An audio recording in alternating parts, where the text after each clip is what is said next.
Welcome students in my YouTube channel which is biology by Mahesh sir. आज हम next topic लेंगे 12th science के लिए, 12th के प्लांट फिजियोलॉजी का और 11th एनसीईआरटी के प्लांट फिजियोलॉजी का। नेक्स्ट टॉपिक है रसारोहण, एसेंट ऑफ सैप।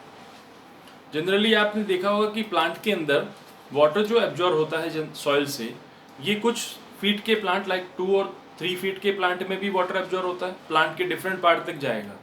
और बहुत लंबे प्लांट ट्री जो होते हैं लगभग 30 to 50 फीट वाले, और कुछ इससे अबव वाले जो प्लांट ट्री होते हैं, उनमें भी वाटर जो है वो एब्जॉर्ब होता है। तो इनके पास कोई स्पेशल मशीन नहीं है, कोई स्पेशल टेक्निक नहीं होती है जिसके थ्रू ये वाटर को एब्जॉर्ब करके सप्लाई कर देते हैं। इन सब के पास में जनरली जो है वो टेक्निक होगी, वो है वाष्पोत्सर्जन कर्षण। तो हम यहाँ पे सारे टॉपिक के बारे में देखेंगे कि रसारोहण क्या है, कहाँ होता है, किस में होता है और क्यों होता है। तो इस टॉपिक में जो चैप्टर नेम है वो है पादप कार्यकी, प्लांट फिजियोलॉजी, पादप जल संबंध, ये चैप्टर है। इसमें है रसारोहण। तो सबसे पहले देखते हैं एसेंट ऑफ सैप यानी रसारोहण क्या होता है। तो कोशिका रस जो होता है, सेल सेप या कोशिका रस जो होता है, उसका मूल या जड़ से पादप के विभिन्न भागों तक, पादप के विभिन्न भागों तक जो मूवमेंट होता है उसको बोलते हैं रसारोहण। क्योंकि यहाँ रसारोहण का मीनिंग रस क्या हो गया, सैप क्या हो गया, सेल सेप, और उसके अंदर वाटर और दूसरे कंटेंट डिजोल्व होंगे। तो यहाँ पे जल का मूल से लेके पादप के विभिन्न भागों तक ऊपर की तरफ जो मूवमेंट है, गति है, वो कहलाती है रसारोहण। ठीक है। यहाँ रसारोहण जो वर्ड लिया गया है वो इसलिए लिया गया है कि ये इस रस यानी कोशिका रस यानी जल जिसमें दूसरे पदार्थ घुलित हैं, वो दूसरे भागों तक ट्रांसपोर्ट होते हैं। तो रसारोहण को एक्सप्लेन करने के लिए कई थ्योरी दी गई। उनमें सबसे परफेक्ट जो थ्योरी थी वो थी वाष्पोत्सर्जन कर्षण सिद्धांत, जो डिक्सन और जॉली ने प्रपोज की थी। डिक्सन व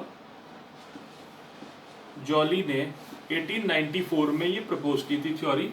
इसको बोलते हैं वाष्पोत्सर्जन कर्षण थ्योरी, इंग्लिश में ट्रांसपिरेशन पुल थ्योरी।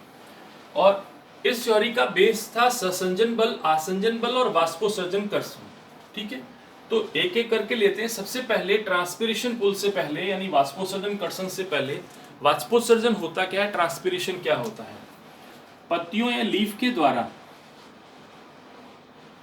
जल का वाष्प के रूप में वातावरण में जाना ट्रांसपिरेशन कहलाता है। तो इस ट्रांसपिरेशन के थ्रू लगातार जो है लीफ से जल की हानि होती रहती है, तो यह प्रक्रिया कहलाती है वाष्पोत्सर्जन। ठीक है। तो अब ये वाष्पोत्सर्जन कैसे इस जल को मूल या जड़ से यहां तक ट्रांसपोर्ट करता है वो देखेंगे। तो फर्स्ट स्टेप लेते हैं हम यहाँ पे कि जल जो है वो मृदा से रूट या जड़ तक कैसे जाता है, और रूट से रूट जाइलम, और यहां से स्टेम जाइलम से होता हुआ लीफ और दूसरे पादप के पार्ट तक कैसे जाता है वो देखते हैं। तो सबसे पहले लेते हैं ये फर्स्ट स्टेप। यहां पे ये मृदा है, मृदा में जल कहां से जाता है, मृदा से जल जाता है मूल रोम में, और मूल रोम से जल जाता है मूल की कोशिकाओं में या मूल सेल्स में जाता है। ठीक है। तो ये डायग्राम से हम देख सकते हैं।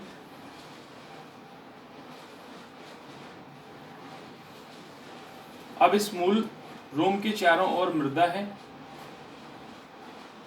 ये मृदा के कण स्थित हैं, और इन मृदा के कणों में ही जल उपस्थित होता है।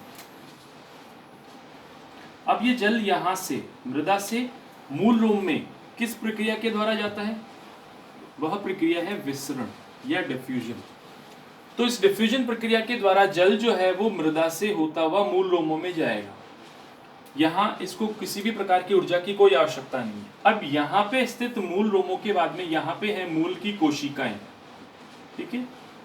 अब इन मूल कोशिकाओं में जल, जब मूल से इनकी कोशिकाओं में जल जाएगा तो एक कोशिका से दूसरी कोशिका में जो जल है वो जल जाएगा परासरण विधि द्वारा, यानी एक कोशिका से दूसरी कोशिका में जल जाएगा परासरण विधि द्वारा।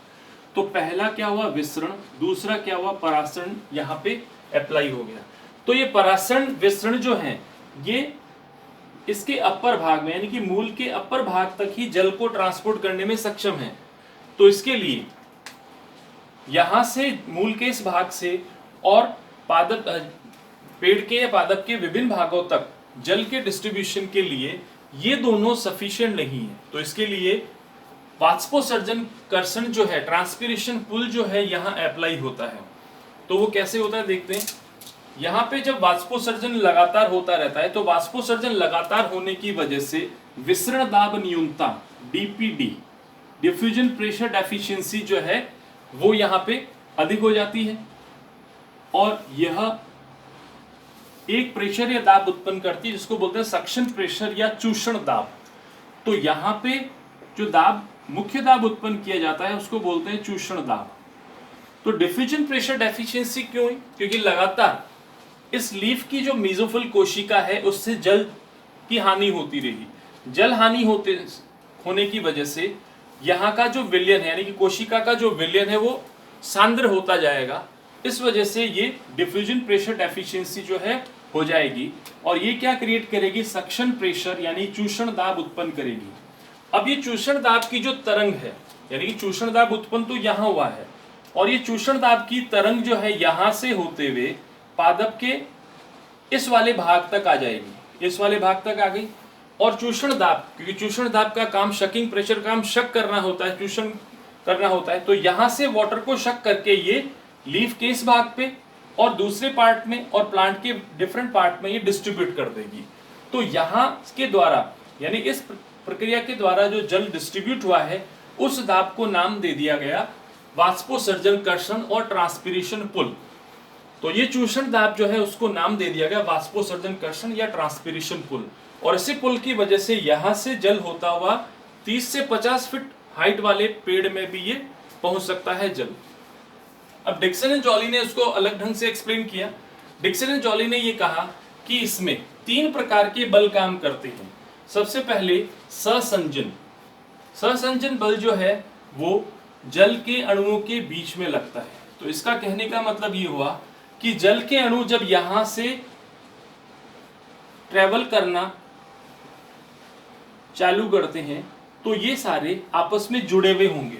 कहीं पे भी ये जो धारा है जल की, ये जो संबंध है जल का टूटेगा नहीं और आगे तक चला जाएगा। वो क्यों होता है? क्योंकि सहसंजन बल होता है जो जल के अणुओं को बांध के रखता है। दूसरा है आसंजन। आसंजन बल जो है वो जल के अणु और जाइलम की भित्ति के बीच में लगता है। ये जाइलम की भित्ति है और इस जाइलम की भित्ति के बीच में जल चल रहा है।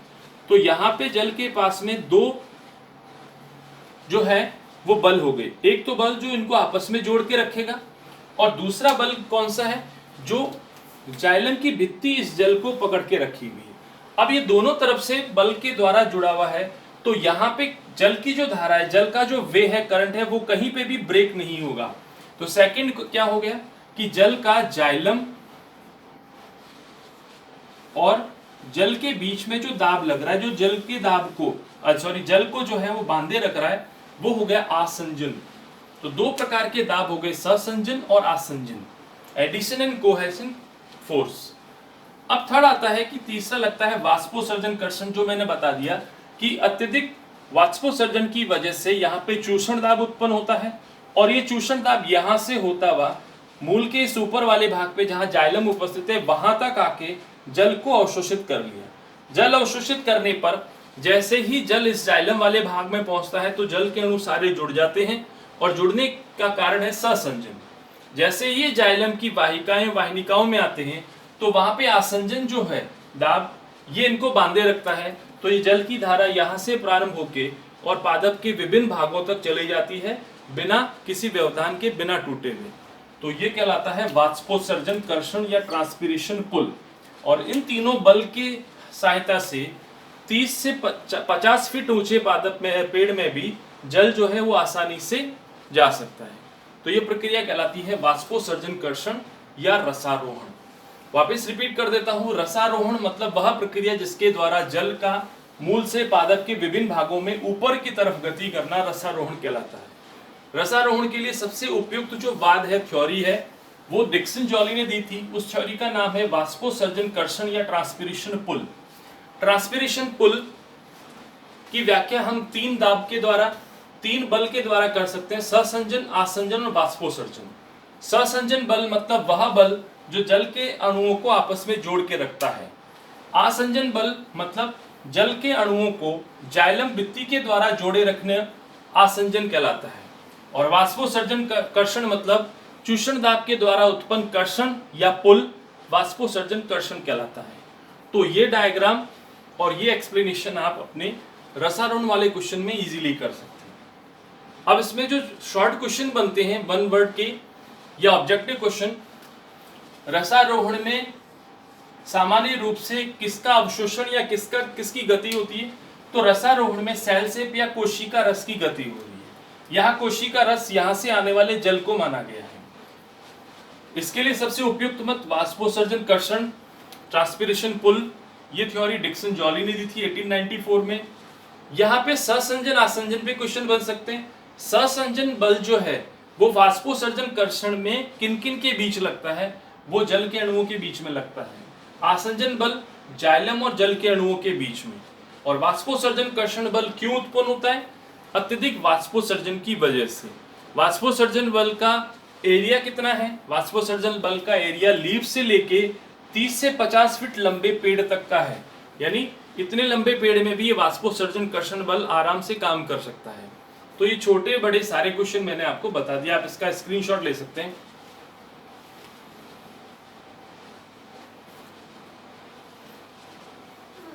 तो आपने स्क्रीनशॉट ले लिया होगा आई थिंक। अब हम देखते हैं कि आगे नेक्स्ट टॉपिक रसारोहण के बाद में प्लांट फिजियोलॉजी के दूसरे टॉपिक कुछ बल के बारे में भी डिस्कस करेंगे। So thank you for watching my video. अगर आपको ये यूजफुल लगा है तो please subscribe it and then share to the other student. Thank you.